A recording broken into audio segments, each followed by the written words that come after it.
All right. So this is Toby from Heavyweight MMA here today. Very happy to have the superstar, one of the superstars of Australian combat sports, Mr. Adam Watt. You could say you're pretty much, you could say stand-up fighting royalty. When I look at your CV, your fight CV, it's absolutely amazing. I was just looking before at some of your opponents, Adam. You've got Ernesto Hoost, Rob Kaman, Peter Aerts, Jerome LeBanner, Mike Bernardo, Ray Sefo, Mark Hunt, Stan Longinidis, Peter Graham, Clay Aumitagi, Jason Suttie, Andrew Peck, Gurkhan, Ozkan, Tosca, Petridis, amongst many more. It's amazing. That's an amazing record. It's really up there. Thinking about it. Headache thinking about it. Yeah. So Adam, I just wanted to go into your background a little bit first, because you started out in karate, correct? Saido Kaikan karate.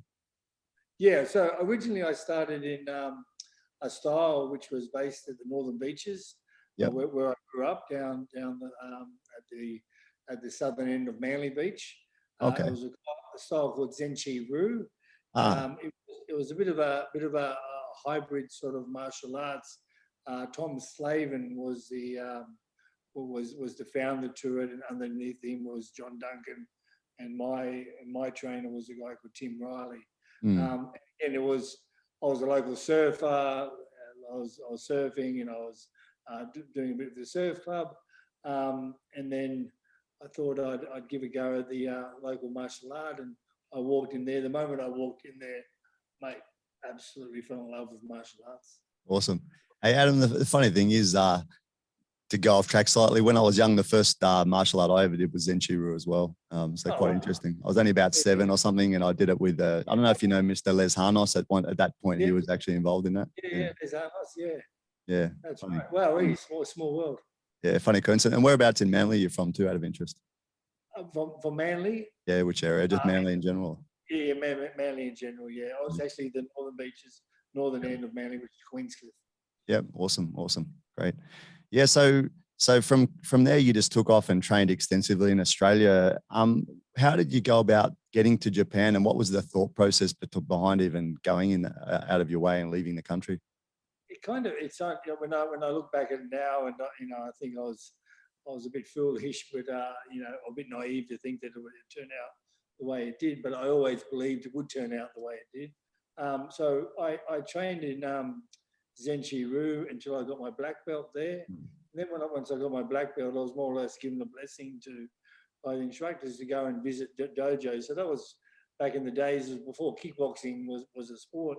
I think it was kick kung fu, and you had to kick, if you fought, you had to kick five kicks above the waist per round. There were no low kicks back in those days. And I think there was a whole bunch of guys used to get together on a Saturday for a full contact spar, and I used to get absolutely annihilated. I think there was guys like Colin Hanley, who was a 4-dan Taekwondo guy. There was Andrew Dickinson, and there was the Larry Papadopouloses, who made the great inroads for Australian martial arts in the MMA.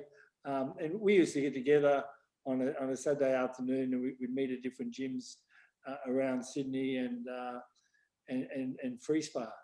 It was a big, very big learning experience for me. I was definitely at the bottom end of it, and just but enthusiasm, I was right there.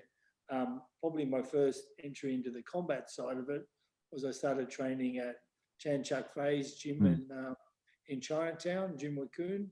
Yes. And I remember when I used to catch, I was kind of a fish out of water training in martial arts whilst living at the beach and suburbs anyway. But I used to train and travel every day or every second day into Chinatown, and then train there at Chan Chuk Fei's. It was probably it was leading the foray with him and Mick Spinks and Alex Tui. I think Alex Tui was the first ever kickboxing world champ in Australia. I think he knocked out Cash Gill with an uppercut. I'm sure he did. I remember the fight. But so we used to train there at Chinatown, and the same thing happened. We had so many guys coming in and sparring around Sydney, and it was a great experience because everyone was kind of learning, learning what and adapting to the rules. because no one really knew about the low kicks. No one really knew about, you know, the devastation of, you know, putting gloves on and combining low kicks with boxing. You had your Kyokushin guys, but obviously they didn't have any hands for the head. Then you had your boxing guys, and they obviously couldn't kick. So it was a great, you know, it was a great time to be in, learning martial arts at that time.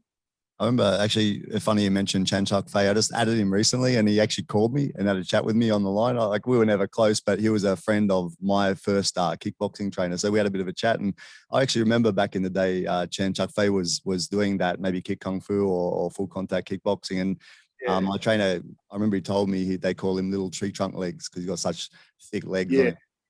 Oh yeah, it was frightening. You know, I remember, and his brother was even more frightening. I mean, we used to walk in there, and then if anyone, like his brother was a traditional martial artist, so if any of those, you know, rotten kickboxers in the back of the room made noise while his class was going on, or hell used to break loose once like that. But I mean, and you know, I really developed with Chan Chuk Fei, and I took him over for the Manson Gibson fight. I took him to, I think it was Holland, it was Switzerland, and I fought on Andy Hugg's K1 over there. So I had a great, you know, I really enjoyed repaying him for the tutelage he gave me.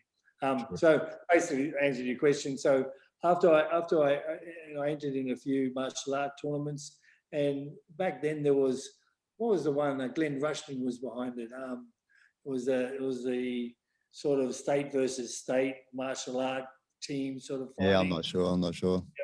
So we did that one, and then there was, I think I won the Australasian kick kung fu title, which was basically kickboxing. I mean, you had kung fu, you had boxing gloves on.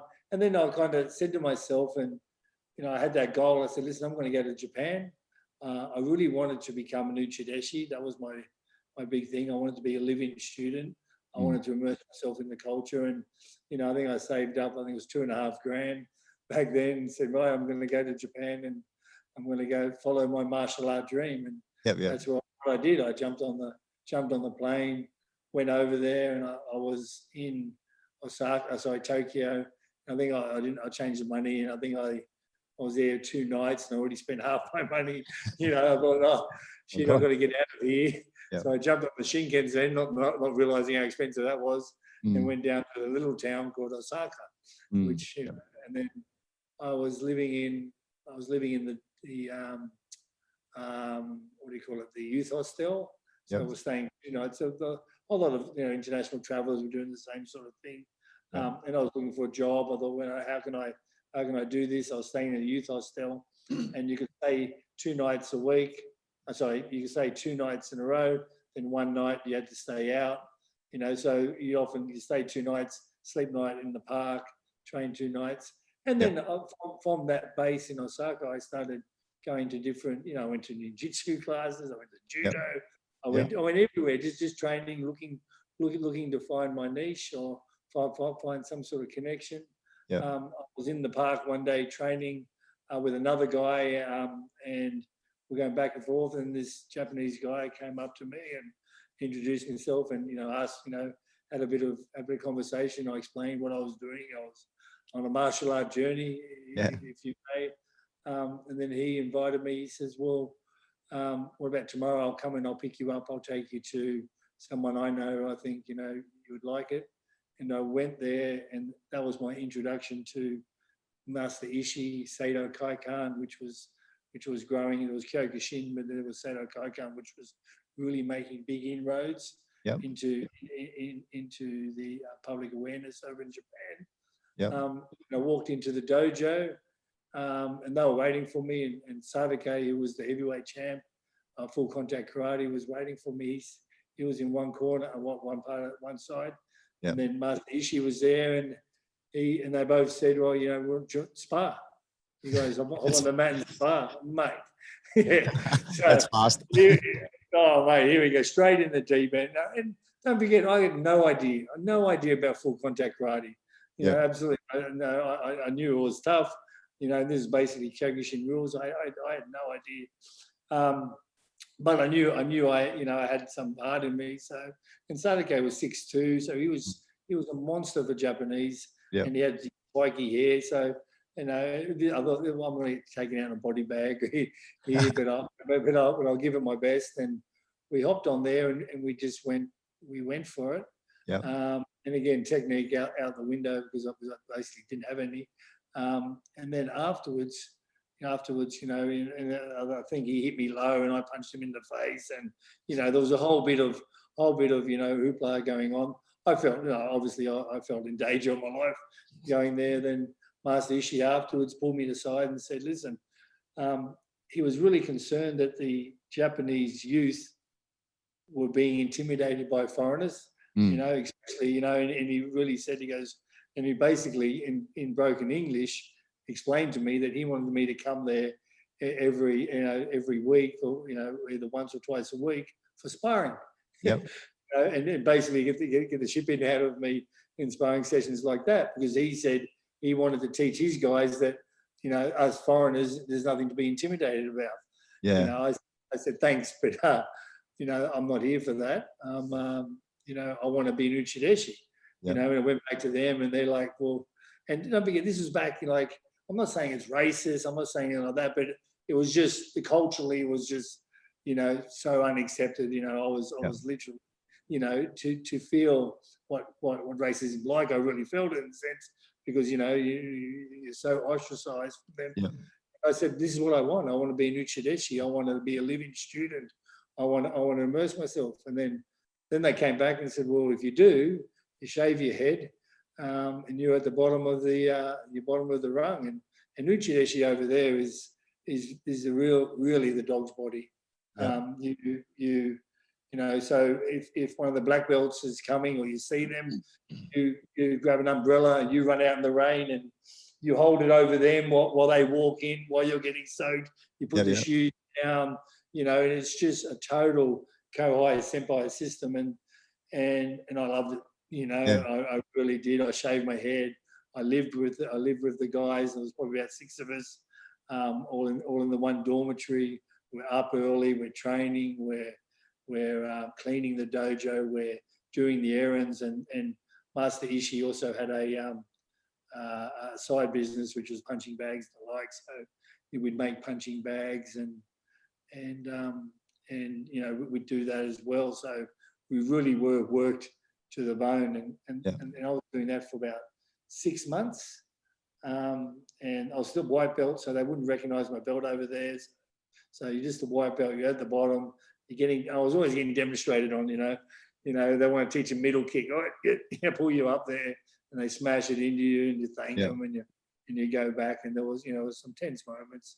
And then one day, I think I was just training on the mat, and then Master Ishii came in early one morning, and he saw me, and then he coached me a little bit, and some of the other guys came in, and Master Ishii was a businessman, you know, at first, and he never really used to teach that much. But when they saw him teaching me, there was, you know, it was a bit of a change, and then he said to you, he goes, he told one of the guys to sign me up for the Karate World Cup, and they put me in the Karate World Cup, which you know, as a white belt, you know. So amazing.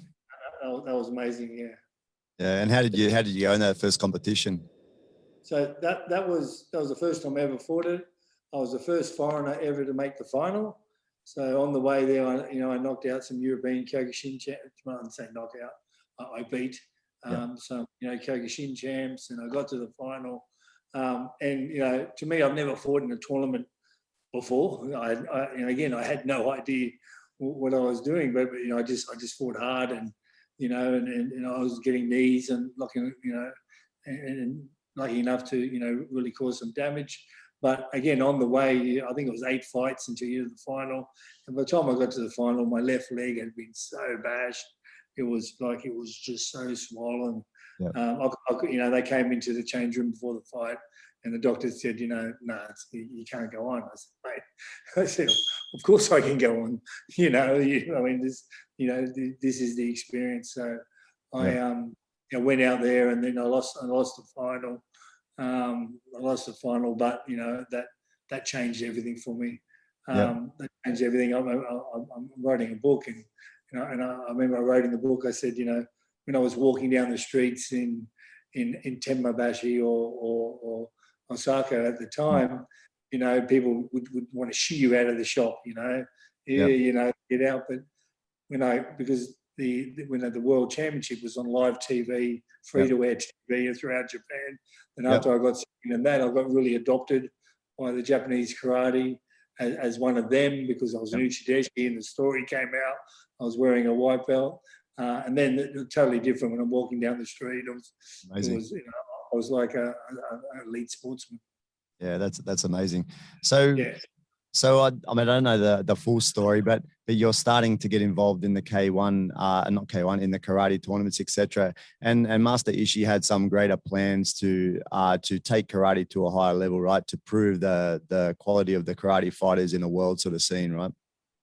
That's exactly right. And he was, they're very patriotic, naturalistic, and they believe they're and Ishii is, ex-Kyokushin, so that mentality of the strongest karate and everything comes from Japanese karate, and that's what they wanted. And they were, they kept seeing these kickboxers coming over and knocking out boxers and knocking out the karate guys. And at the time the Yarn Plus and those guys were starting to get, the kickboxing started coming. And then I remember Ishii pulled us all in and he said, okay. He got Satake, he got me, he got a guy called Ueda, Tagami and Taiakin. And so that was the weights from heavyweights, light heavyweights, middleweight, lightweights, etc. And he says, I'm going to put on a tournament. You guys are the karate champs. We're going to find the kickboxing world champs and you guys are going to fight. So they got, I think it was Satake versus, I think it was Marie Smith. It was me versus Rob Kaman. It was Taya King versus Manson Gibson, I think. Someone was against Benny the Jet, I think. I mean, but it was just ludicrous. That's a trial by fire, isn't it? Mate, it was ludicrous. So, they sold out the arena. It was live on TV, and we all got annihilated. I remember, I fought Rob Kaman, and I got dressed up and went out there and had to fight. And again, I got gloves on. I got no, I don't know what I'm doing. And Rob Kaman, I remember the poster. They put the poster up in my changing room where he's there, and it's looking, 6-time world champion, 100 fights, and he's just, the demigod of kickboxing. And here I was having my first ever fight to fight him, and then I tried my best, and then. Obviously, I got beaten. I got beaten well, but I remember it was in the change room afterwards, and after I'd been beaten, and I had my headgear, I had my gear on, and I looked at my trainer and says, "Mate," I said, "I'll be able to do this. I'll be able to beat him." Not realizing I already had the fight and got beaten. So crazy. I remember all I remember is the coach going, "Doctor, doctor." So, but after that fight, we all sat down. We had a dinner. And, I remember the dinner for two things. One is he passed our paychecks for the fights, sold out arena, and I think I got $1,000, second main event fighting Rob Kaman. But to me, it was fighting in those tournaments fighting in that fight was just all about my martial art journey. Yeah. And then when I lost to Rob Kaman, geez, I learned something. I learned how devastating those low kicks are and how much power. I couldn't believe one man could generate so much power. And I was just in awe of it. And then Ishii said to us, he goes, okay, and we're all sitting there with ice packs, we're all bashed up. And he says, okay, he goes, guys, that was a level check. All right? Level check. Who here thinks they can't do it, out of us guys? And we all put our hand up and said, yeah, we think we can do it. Then he, long-term plan. So I feel as though, a cannon fighter, and I look back at it now, if I was managing someone or I was a trainer of someone, I'd never do to them what was done to me, because my next fight was Rob Kaman. So after Rob Kaman was Peter Aerts. After Peter Aerts was Ernesto Hoost. After Ernesto Hoost was Rob Kaman again. I mean, my God, I mean, I couldn't fight. They couldn't be matched against most dangerous men in the world at the time. And it kind of, but by the grace of God, I made it through that period. And then when I started to fight guys more my ability, I started to improve and go from there. And actually, to be honest, you look pretty good doing so. I was looking at your fight with Ernesto Hoost while I was waiting, and you did very well in that fight anyway. I know at the end wasn't nice, but it was a good fight anyway. Yeah. I mean, it goes to the adage. I mean, so many guys, and I see it in boxing all the time. Boxing guys protect their records. They go out there and they're so scared of being challenged, and all the fights always have to be 70-30 or 80-20 in their favour. Where in the kickboxing or as a martial artist, it wasn't about the victory. In hindsight, it's pretty easy to say that, but after winning the 4 world titles and Commonwealth titles in boxing and the karate World Cup and then the K1 victories, to me, I never learnt much. Yes, I learnt in the wins, in the world titles, they were good, but my real journey was learning in those other fights. I mean, you still there? Yeah, still here. Might have lost you. Seems I still got you there, man. Yeah, okay. Gotcha. Yeah. So for me, learning was, there's nothing better to know about yourself than going into a fight that you're supposed to lose. Yep.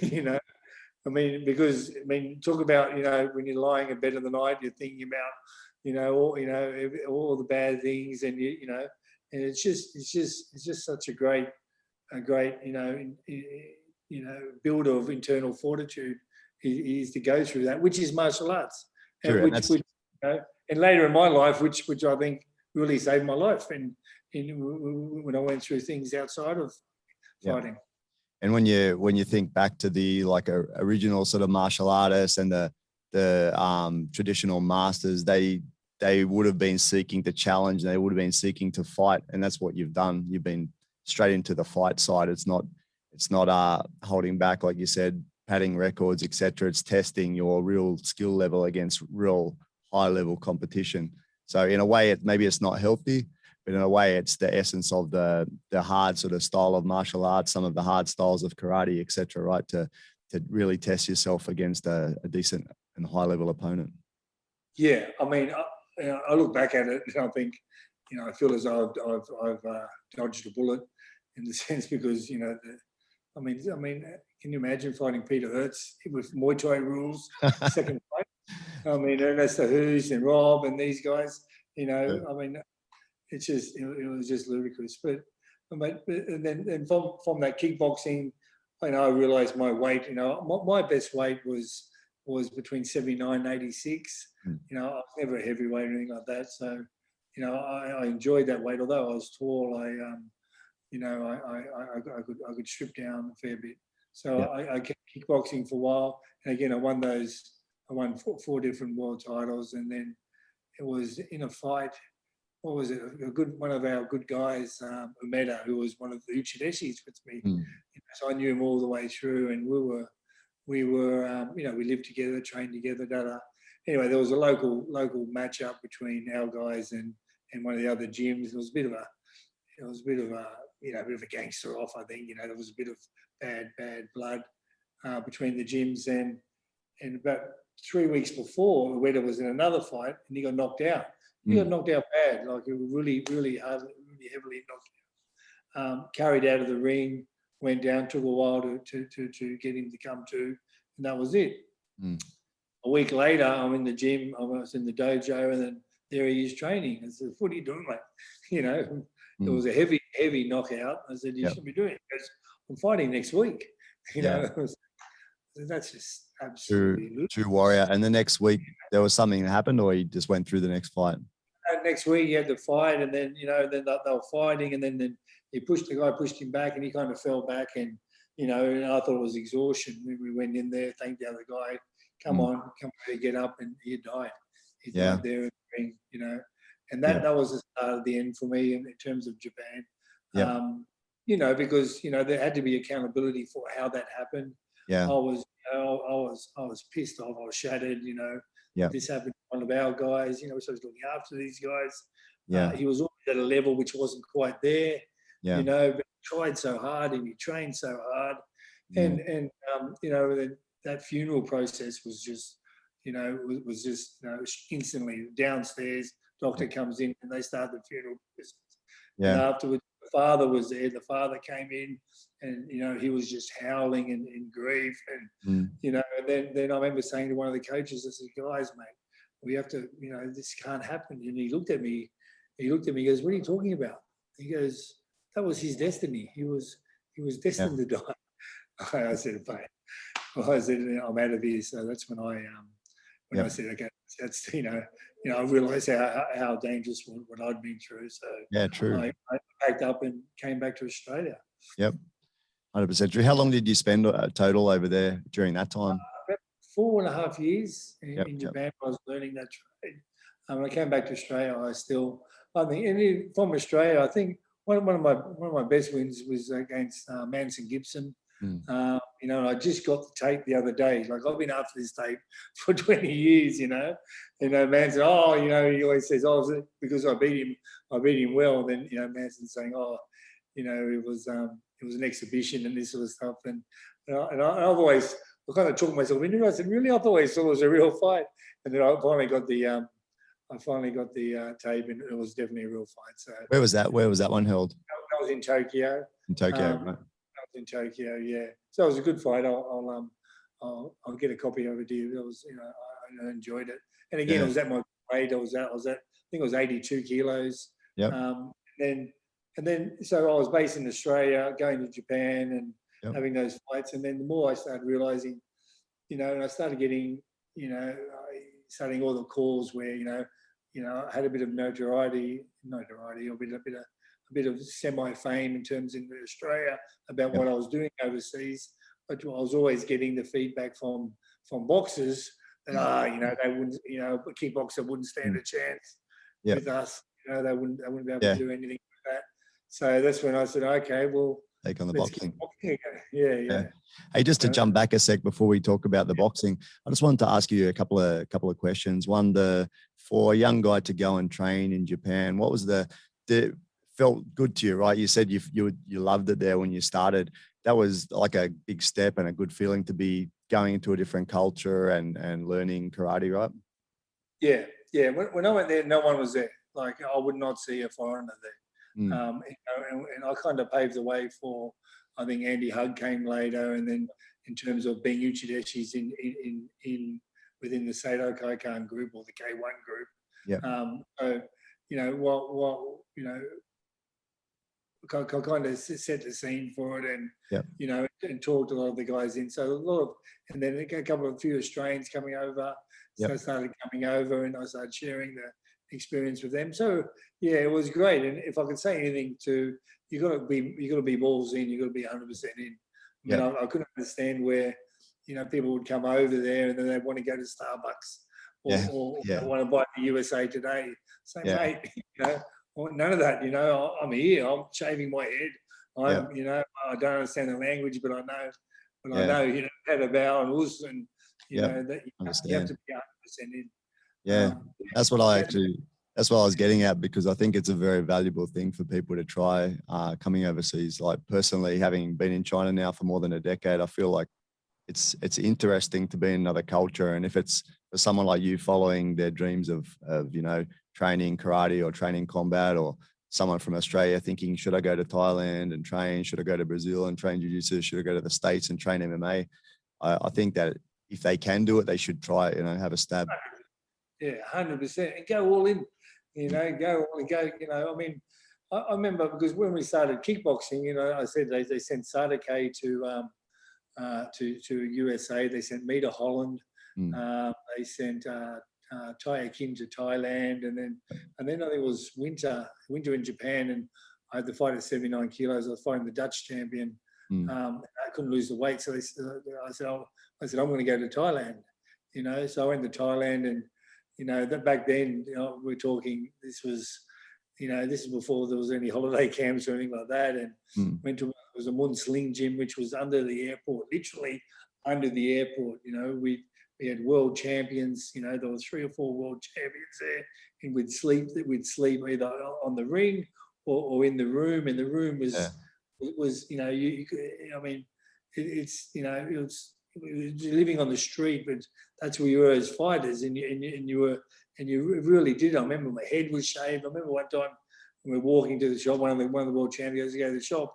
We're walking, and he grabs my hand, just holds my hand, and we're just walking down the street holding their hands, because that was the life. It was just the whole thing to me, Sam, was surreal. But as a fighter, you got up, you trained, you did this, and there was no luxuries about it.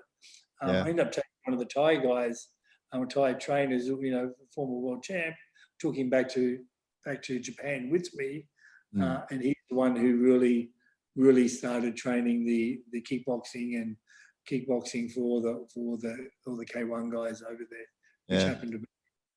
Because at the time when there was K1 was starting, after that first tournament where we all got annihilated, then he wanted to put another tournament on, and then he said, I was the only one who could speak English. He goes, can you find out who the heavyweight world champion is, because I want Suttie to do it.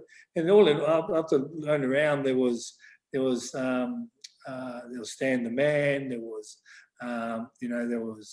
Marie Smith, there was Peter Aerts, there was Dennis Alexia, there was all these different world champs, Branko Chikatek and the like. So and I said to him, there's about 8 or 9 world champions, scratching their head. Well, how can we rule the world? We don't know who's who.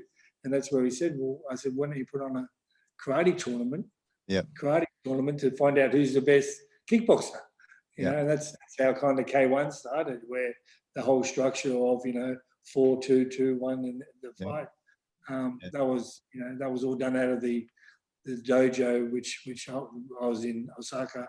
And that was a Hobu dojo, and that all happened there. It was a great time. Yeah, amazing. And you just mentioned before about training in Holland as well. Can you talk about what the training was like in Holland? Yeah, full on. It was just so sophisticated. They're just so far ahead. I remember going in there. We trained at Johan Voss's gym. Went to Chuck Leakey's gym. And just there was Aerts, and then there was. And they're laughing, when I go there. I think the Australians and the Dutch have a good sense of humour, the same sort of sense of humour.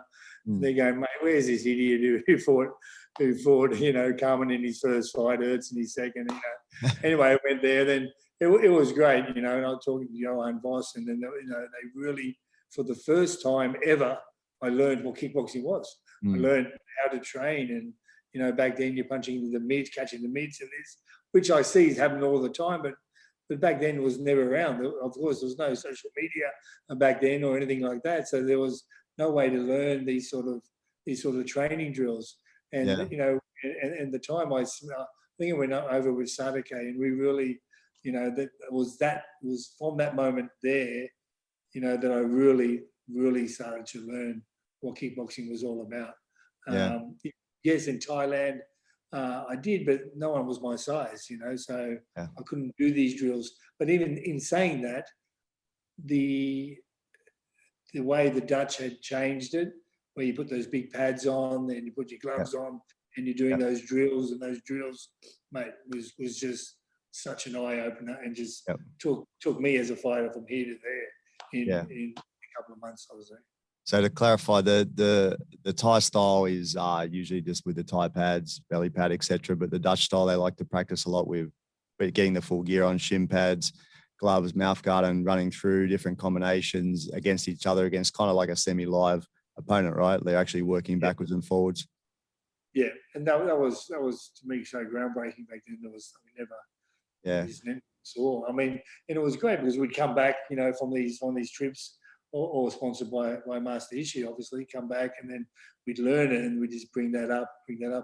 Of course, Master Ishii was desperate for a Japanese K1 champion, as was Japan, but then I guess it was Andy Andy Hug who really fielded that, because they really adopted him as Japanese, and when he won the K1, it was like that they won. Yeah, had a few of those karate champions, and then the K1 Max as well. Kind of had a couple of decent fighters in there as well, right? Yeah. I think it was it was amazing fight, but the arenas were packed. Yeah. I mean, it was just when you go there, it was like they had the magazines, TV shows. So I was doing weather reports, weather reports, or you're in a cartoon, you have dolls. It was just an amazing time over there. Yeah. When that K1 was taking off. And you mentioned about like no social media and whatever, just for people that don't know, maybe if there's any younger people eventually watching this, like back then there was no real like broadcast of this sort of fighting everywhere around the world. Like now we could watch it on the same day or immediately afterwards everywhere. And I remember the little Japanese shops in Sydney, you could go and buy the little VCDs of the K1 and also of some of the other like MMA events from Japan. You'd wait and get a new one, and that'd be like months after the actual event. It's quite amazing now the difference. If this was happening modern day, guys like yourself and Peter Aerts and all the top champions would be household names across the world, rather than just in the selected communities that kind of understand these fighting sports, right? Yeah, it was amazing. I mean, we didn't even have emails back then, so it was you write a letter and say, by the way, I had a fight last week, and here's some pictures from the magazine or the newspaper or something like that. Yeah, that's the way it was. Yeah, I remember. Where was it? I think it was. I think I started getting more recognition back in Australia. I think there was a fight. I fought Gerard Gordeau, who was Ichiko Gishin. He was the world Sabat heavyweight champion. He's a guy actually. After I fought him, he went on. I'll tell you a story about Gerard. But when I fought Gerard, Stan the Man was fighting Satake, the return match. So Satake lost in Melbourne. Yeah. Did he lose? I think he lost. Yeah. And then they had the rematch in Tokyo, and I was the second main, and I fought Gerard Gordeau. But Stan brought over all of his entourage, and I remember realizing how big Stan was, because I think it was James Packer or it was someone. It was that sort of ilk of high end businessmen that he brought over. But and again at this time, I after I beat Gerard Gordeau, someone rang. There was some fax came through or something, and they were talking about a tournament, Valet Tudo, UFC or some words that over. They're having this tournament, and I was invited to. I remember looking at the rules. What is this? This was the start of UFC. It was the start of it all, and I remember looking at it, and then I look at it. Oh, geez, that doesn't sound like much fun.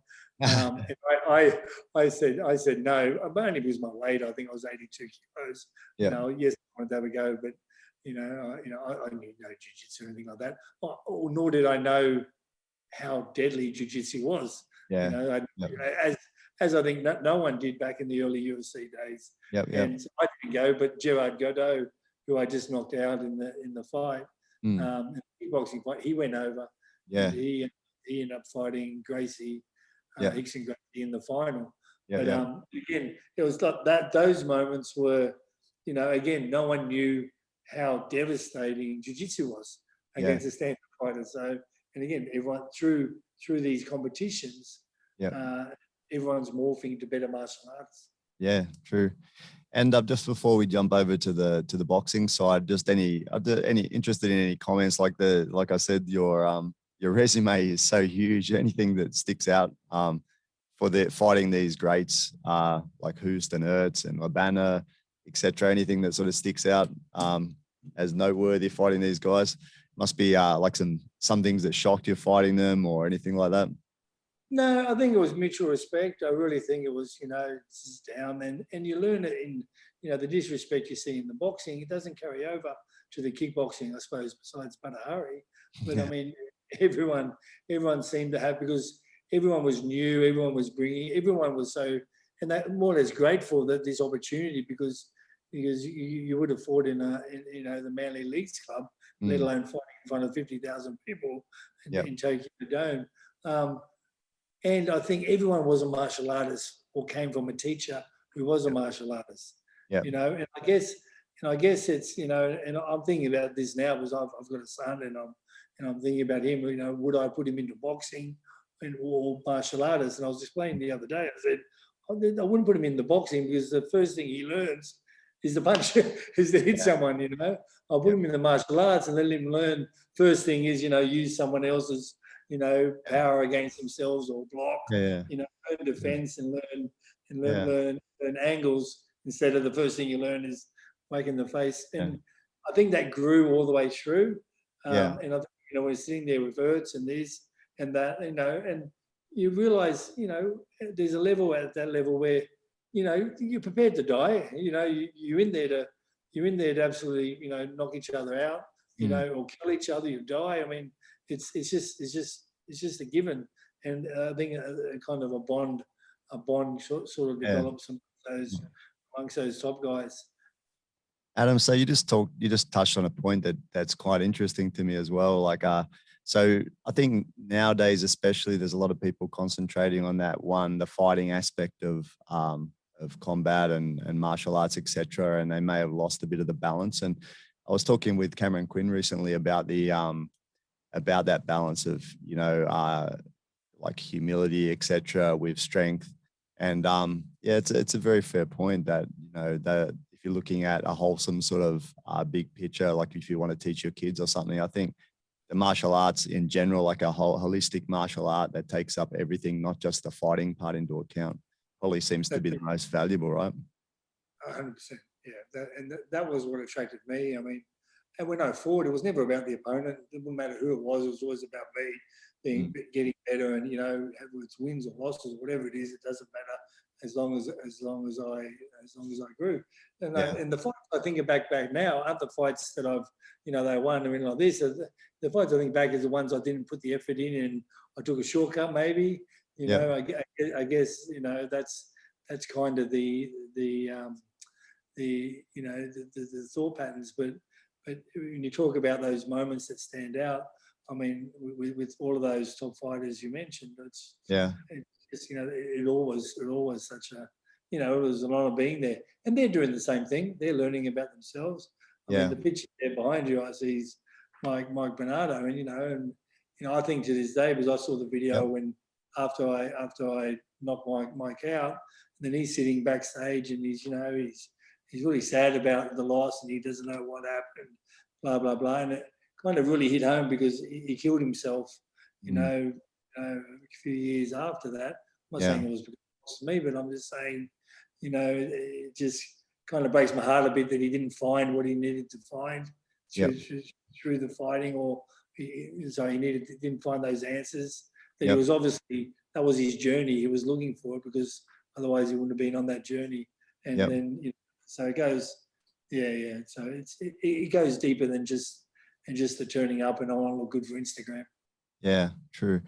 Now, so as we were talking, you fought high level karate, you fought high level kickboxing, Thai boxing, copping some elbows from Peter Aerts. Then you've gone back to Australia and decided to move into boxing. How was that transition? It was hard. It was hard, because I was coming as a world champion, so everyone wanted to take my head off. And again, I didn't learn the fundamentals. I didn't learn the basics. Like I know now when I teach boxing, I think, my God, if someone just told me to keep my left hand up, and sit back and change my weight, mate, I would have been, I would be undefeated now, But again, it's just that learning process. And for people ask about, I mean, kickboxing, is most dangerous. Is much more dangerous than boxing, but you have to be tougher to be a boxer, because boxing, you're in there getting hit. You can't walk in there. When it's on, when you both got the same gloves, you knuckle down there. You just got to go. Boxing is very hard. You've definitely got to dig deep. Deeper. This is my experience. Yeah. My first fight was against the Australian champion, and it was a bit of a scene because half the people there to see the kickboxer, they get knocked out by the boxer. So there was half and half. I knocked him out. I think it was first round, and then they said, it was a lucky punch. So I rematched him the next fight or 2 fights later and knocked him out in 30 seconds or something, just to bring kind of the start to it. I really had big power. I got my punching power was right there, but also combating that, I didn't want to have a points win, so I never went the distance. All my wins were by KO, and my 4 losses were by KO. So for me, that was my spirit. That's the way I fought. I could have quite easily there, and I think it was the world title, the WBO world title against Johnny Nelson. And Jeff Fennick was in my corner. He came back and had a broken hand, and he said to me, he goes, "Mate, he knows you're gone. Throw the towel in." No way. There's no deal. And for boxing, I could have survived. So I could have gone out there and just passed the next 3 or 4 rounds and just survived. But in kickboxing and MMA, you can't survive.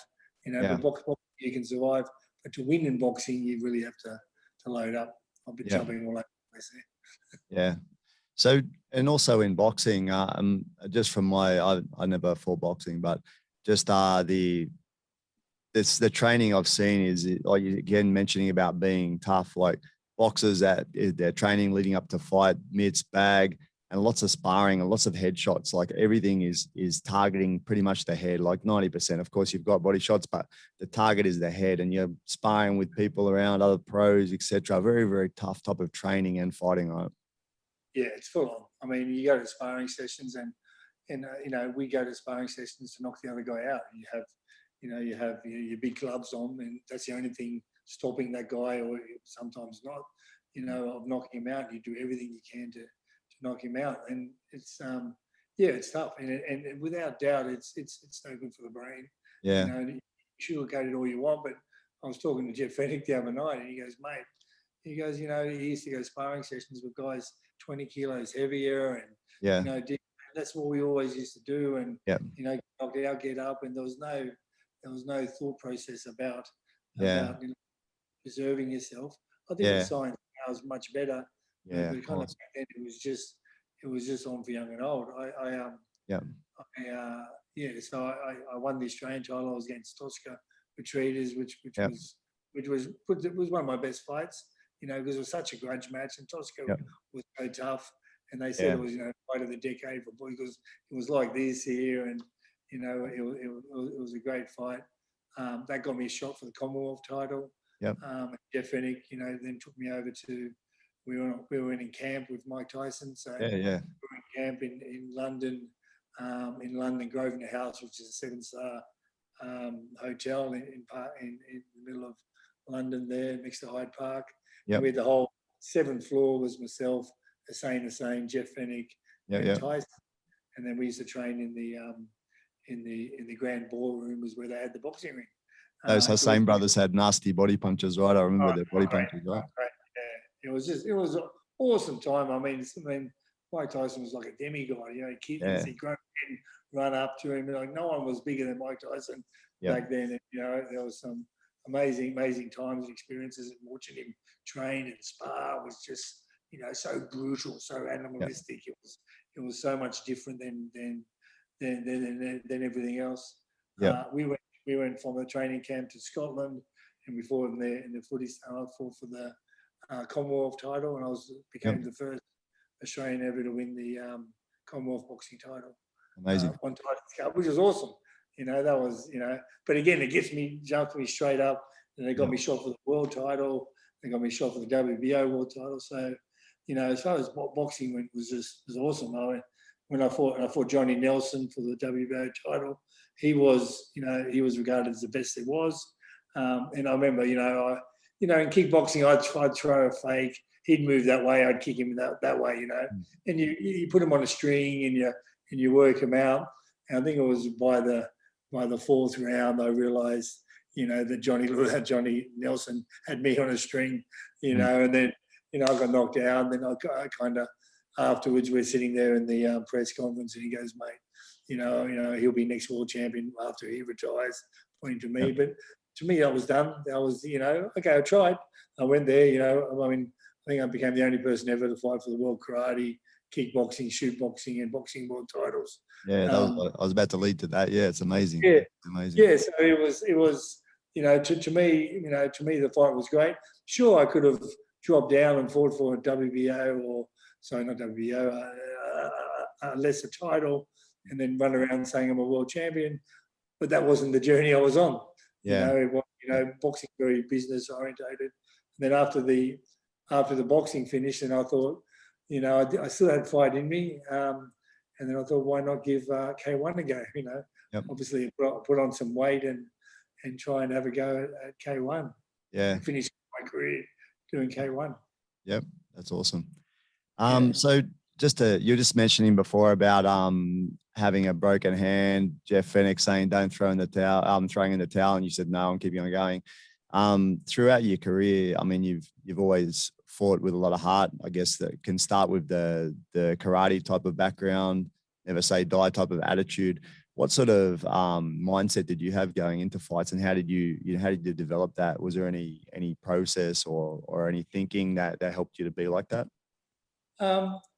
I think you never fit. I've never walked into a fight going, geez, I feel awesome. You've always got a niggle. You've always got a broken hand, a broken foot, or or recovering broken hand or broken foot or sore jaw. I mean, it's just what you have to do. And as a fighter, you have to learn to compartmentalize.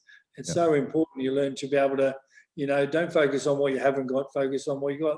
When I fought Johnny Nelson, I was absolutely sure I was going to knock him out with a left hook. I had no right hand. When my tendons were detached from the knuckle, and I was leading into the fight. I thought, saying, doesn't matter. So I'm just training left hook. I said, I really went into that fight thinking that's what I'll do. And to me, that's the challenge. I learned, I feel great about that because how much of a challenge it was. But yeah, you've got to learn to compartmentalize.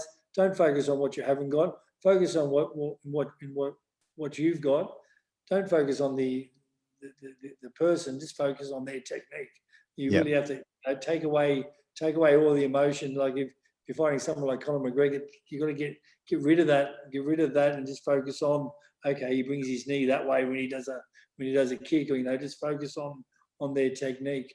And for me, that's what it was. It was just a battle of techniques. And I used to see it all the time. I mean, we'd go to a fight, and then I'm fighting some monster, and then you'd see him at the hotel, a week before the fight, and he's like that, and he's staring at you, and he's spitting, and he's going, "I just wave, hello," And then the day before, they're screaming, So the next day they're screaming, and then you see him like 3 days before the fight at the press conference, and he kind of looks and nods, And then the day before the fight, you look at him, and he does a little cough, and you see them going that way, And the day of the fight, he'll look at you and say, "Oh, good luck," And I've done nothing but just, he's gone from, "I'm going to rip your head off," a week earlier to "good luck in the fight." Yeah, I can't imagine how you go that. It should be that way. Yeah, I mean, I'll use Tyson as an example. Tyson, when I've never seen anything like it. The 2 weeks before the fight, he's knocking out the promoter. He's knocking out this. He's going ballistic. He's in their gym, and there was a guy, and he was giving me the shits because what's this guy doing? He just played the music, and he was building it. But Tyson got himself into a frenzy. He was getting bigger and bigger and bigger, and more ruthless. And he was, the sparring partners would come in. They'd have to sit there. And he'd nod one, get in there, and he'd like it's just on for young and old. And you would have seen that was when he fought Lou Savarese, and then he kind of stopped Lou Savarese early and hurt him, and he kept going, and he grabbed the microphone afterwards, and that's when he called out Lennox Lewis and says, "I'm going to children all this." And I'm sitting there watching this. I'm in camp with him, and I'm sitting there watching this ringside, and I just realised that's the fighter. So I go back to that guy who annoyed me. Yep. And then I didn't know, and I said to Jeff Fenech, "What's this guy doing? He's just doing." He goes, "You'll see." Sure enough, day of the fight, we're in the hotel, and I hear this 6 o'clock in the morning. This guy screaming, like blood-curdling scream. It's fight time. It's kill time. It's fight time, you know. And that was his job. He was a hyper, you know. He did that when he was in the army. And we're having breakfast. It's kill time. It's fight time. We're waiting. We're on the bus going out to the venue. And he's screaming. We're in the change room.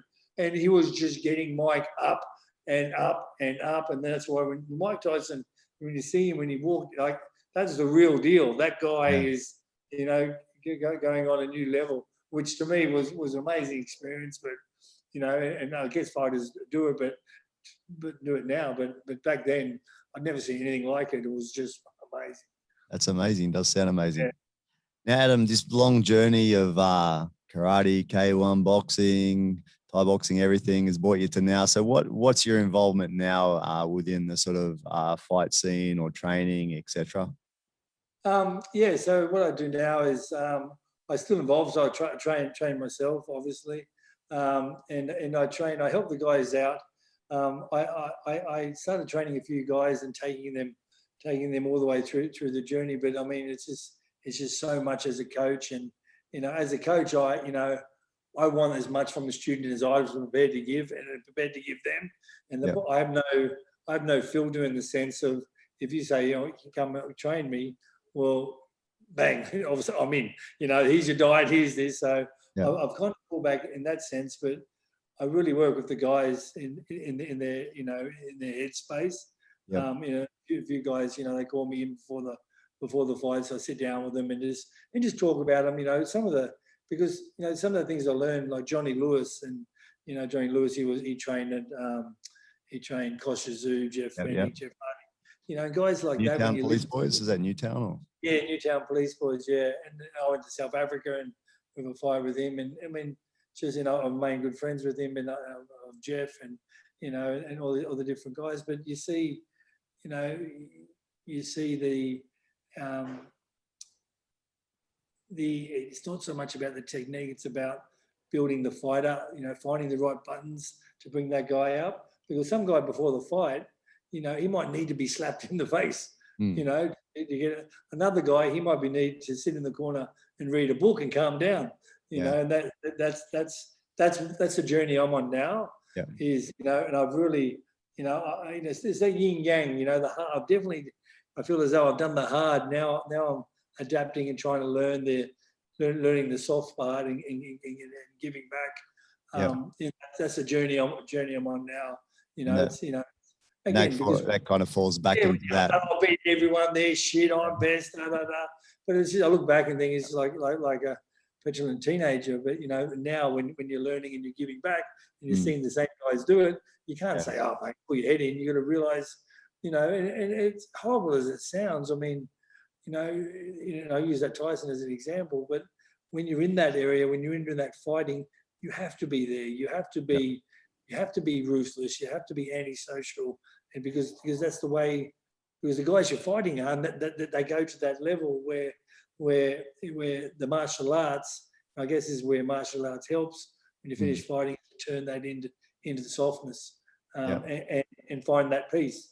You know, that's where it is. It's like when I remember the saying, when you get a white belt and it gets dirtier and dirtier until it gets black, and then you're a black belt, and then it keeps getting frayed and frayed and frayed until it turns to white belt again. You know, so it's kind of that's the journey I guess I'm on now. To answer that question. Yeah, that's amazing. Yeah, Adam. So if anyone wants to train with you or find you or anything, how do they do it? Or they not really doing that, or you're accepting people? Mate, I am. You know, I have no issue with that, but I'm not teaching classes or anything, or anything like that. I just, you know, I mean, if they want to, you know, a session, hold the mitts or have a chat, I'm around. I'm on Facebook, so it's pretty easy to find. And you mentioned that you're writing a book. Is that anytime soon, or it's just in process? I've written the book. The book's done. I'm just putting together a bit of a podcast to go with that book. Awesome. Launch. You know, I had some. You know, I've had a bit of an adventure, that's for sure. So you know, put it out there. All right. So, yeah, I won't take any more of your time, but thank you so much. Firstly, for your contribution to Australian combat sports, one of the first Australians to go overseas, fight in karate and K1 in Japan, making the way for some of our other fighters to fight in the K1 circuit, John Wayne Pass, Dan Longinidis, etc. And then also crossing over, which is another pioneering type of activity, and again leading the way for kickboxers that want to try their foray in boxing. And yeah, thank you so much for giving me your time today, Mr. Adam White. Thanks for being part of it. I really appreciate your what you're doing is, sending the message. Yeah, that's it. And once your book comes out, I'll try and help you promote it a bit, and I'll definitely buy a copy myself. Awesome. Cool.